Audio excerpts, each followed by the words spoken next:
Hello, my name is Laura, and I recently learned how to make clay flowers, polymer flowers, or a boucle, if you will.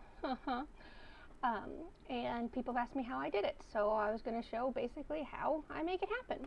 First step in the videos is the basic materials. First off, you're going to need some polymer clay. These you can find at Michael's, Hobby Lobby, all those kind of good things. There's lots of different brands and lots of different styles, and in my research and my experience, it's all based on what you want to do with them. For flowers, you want the petals to be soft and a little bit pliable, so you can move them around or they won't break as easy. So I like to use clay that is really good and bendy. Female leather effect clay is really good and bendy. The downside is it doesn't mix very well. So I like to add it in with other ones that I do like. And also, so far, I've been able to find a very good color range for Fimo leather effect. So, first thing you need is you need clay, and whatever colors you're going to use. Mixing this clay together is a lot of fun. It's like mixing paint colors together. So, you got your clay. Next, you're going to need some basic tools. This is a pasta roller. It is a generic one. I believe I got it at the craft store. It is basic. It does its job. Nothing too fancy. I've lost its handle. That's okay. Just cranks it around and you can change the thickness that you cut at. You also have, this is just a basic tool, pointy one end, flat on the other. This is called a tissue knife, which is very important. It's pretty much a really long razor blade and can cut very quick and effectively. This is a piece of acetate that I work on so it doesn't all stick to my desk. It's just a simple acetate I picked up at Michael's. Another huge thing that I found for making flowers is the molds. These are molds and cookie cutters that I got from a kit off of Amazon. These are the molds for the petals, and they come in lots of different sizes, from the smallest to the biggest. And these are just like cookie cutters. You use them to cut out what shape you're going to do. Then the best part is then the actual molds, and these are the texture molds. These, after you cut it out of the cookie cutter, you squeeze in here to get texture, and it really makes all the difference in the world. This is a rose petal texture.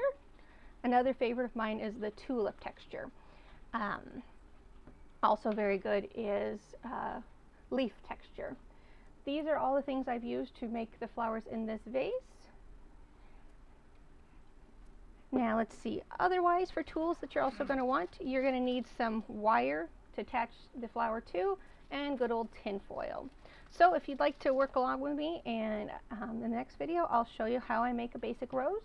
Oh, one other thing I forgot, this is a foam board. It also came in the kit for Amazon, and then there's a ball roller. And this helps the very tips of the petals, it helps thin them out to make them more realistic towards what a real flower would look like. Once you get your flower completely made, then you have to bake it, because this is not air dry clay. I have taken an old muffin tin and covered it in tin foil so things wouldn't stick to the metal. And then I have a super duper fancy aluminum tin, and this is what I bake in.